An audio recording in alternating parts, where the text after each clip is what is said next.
As you begin working in Photoshop, you will want to start paying attention to the image mode and the color mode that you are using with your images.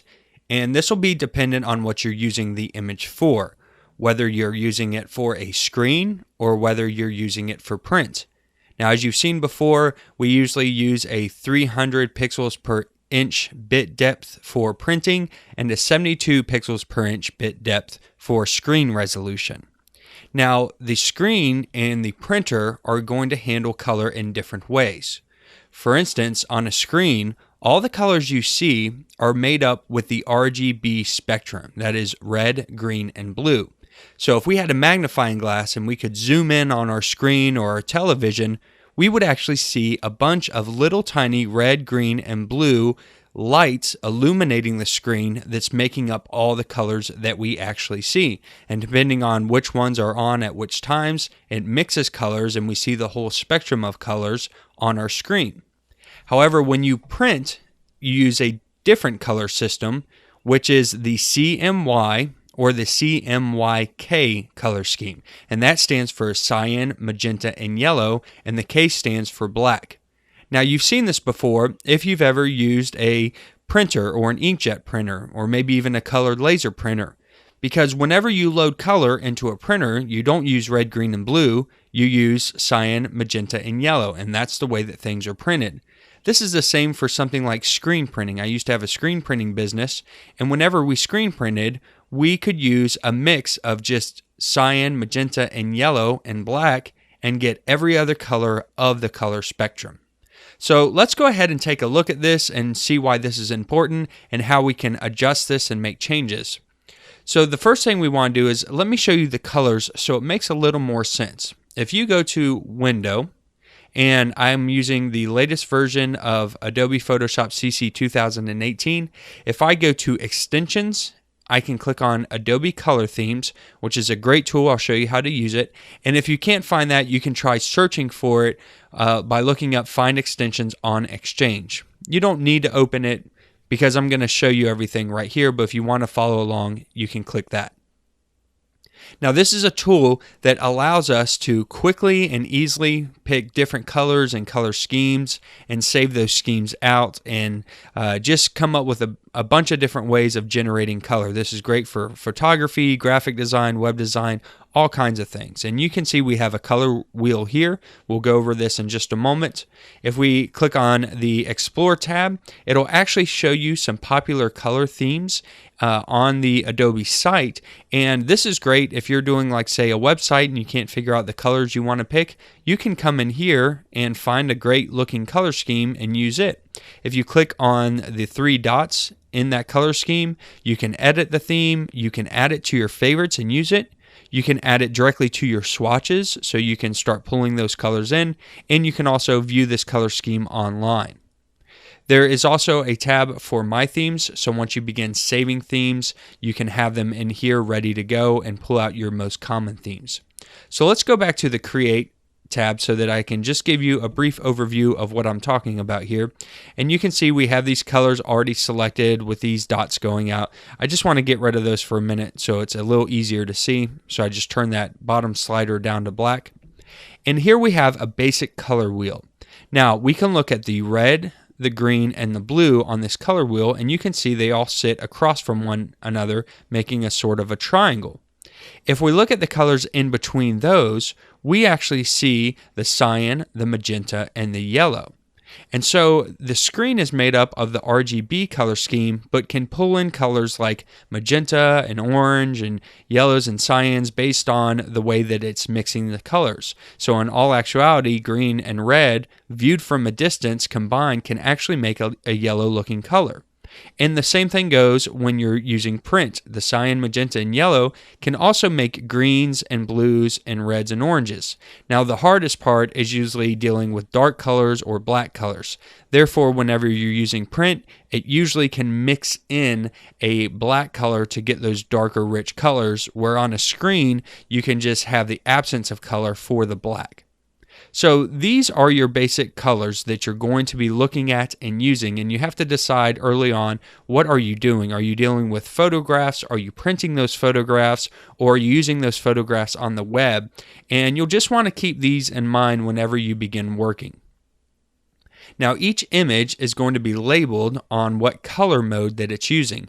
So if we look at this image and we look at its name, we're print.psd, we're at 66.7%, and we are at RGB, so the red, green, and blue color mode at 8 bits is our depth, color bit depth. Now, if we go up to the top and we click on image and we go to mode, we can see all of the color modes that we can choose here. Now, some of these are not highlighted based on the type of file that we're dealing with. So if we're dealing with a bitmap, that one would be lit up, but it's not. Same thing with duotone. But that's okay. I'll just show you the basics. So first we have grayscale, and changing this mode will actually get rid of all the color information and turn it into a grayscale image.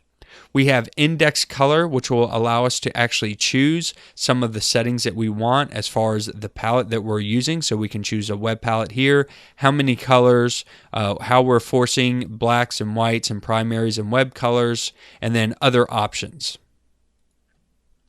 We also have the RGB color, that is what is currently selected, and that's what this image is.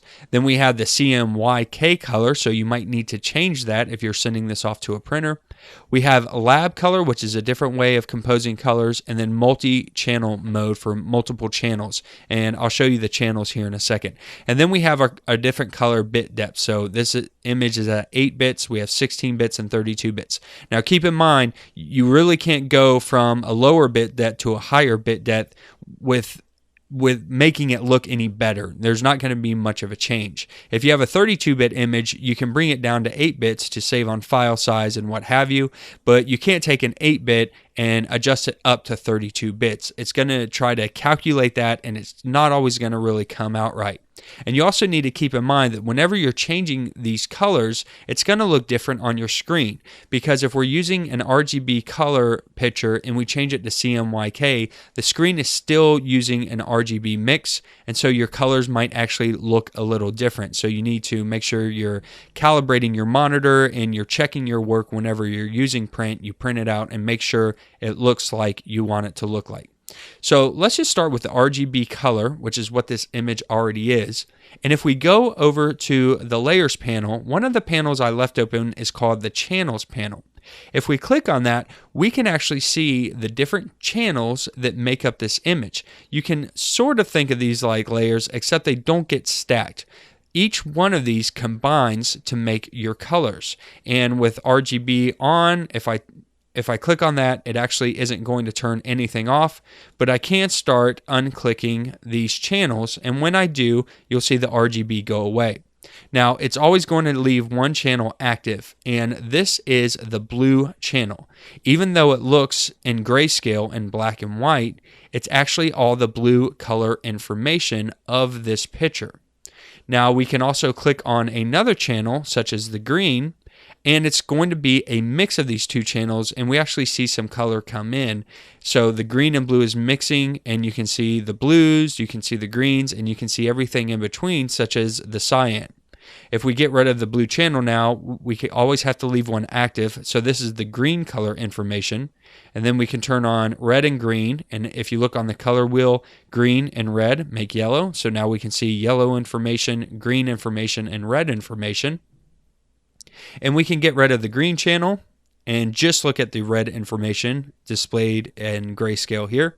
And we can turn on red and blue, and that is going to make our magentas. So we can see blues, we can see reds, and we can see everything in between, including the magentas. So we can turn all of those on, and when we do, it turns the RGB channel back on, and all those colors mixed together, the blue channel, the green channel, and the red channel, make all the colors that you actually see in this photograph. So let's go ahead and change this to a CMYK mode, which would be the next one that you'll probably use often. and it's going to say you're about to convert to CMYK using this color profile. This may not be what you intend. To choose a different profile, use Edit, Convert to Profile. If you do Edit, Convert to Profile, there are a lot of different profiles to choose from based on the printer that you're using. So if you're having this printed out at a shop, they might give you a specific profile to use that will match their printer. So we're just going to hit OK. And we might not notice a big color difference shift. However, there is a shift that happens because we're translating everything from RGB to CMYK. And the same channels now pop up on the side. However, instead of them being red, green, and blue, we now have cyan, magenta, yellow, and black. And we can do the same thing as before. So here's all the black information. So if we were to print out this for, say, a screen printer, this is what they would use for the black tones and the black ink. I would actually use this image right here to print all of my darks and blacks. And it would mix with, say, the yellows to give me the black and yellows, so we'd have light and dark areas with those yellows. Same thing with magenta. So there's our black and magenta channel, and there is our black and cyan channel. And then we also have, say, cyan and magenta. We can see those together. Magenta and yellow and cyan, and it makes up all that color information. So we'll just go ahead and turn all those back on. So you can actually adjust these channels however you want. You can create your own channels if you wanted to, your own cyan, magenta, yellow, and black channels. You can actually add in more channels. So as a screen printer, not only do I have the ability to use cyan, magenta, yellow, and black, I can print any color. So maybe we wanted to use a green paint specifically to pull out the greens really nice and rich in our prints. We could add in a green channel here also. It's a little more advanced, but for right now, I just want you to understand how the different color modes work inside of Photoshop. Again, there are other modes that you may use as you get a little more advanced, such as the index, the lab colors, multi-channels, and so forth. But really, you're going to be mostly sticking to the RGB and the CMYK color. And throughout these tutorials, we'll probably just mostly use RGB since we won't be printing anything out. Everything will be on screen. The final one is the grayscale. You might also use this. This is just an easy way to discard color information and turn it into just a black and white image. If you wanted to print that out, that's a super easy way to create black and white images inside of Photoshop. Hopefully that gives you a good understanding of how color modes work and how the images processes color inside of Photoshop for either screen or print.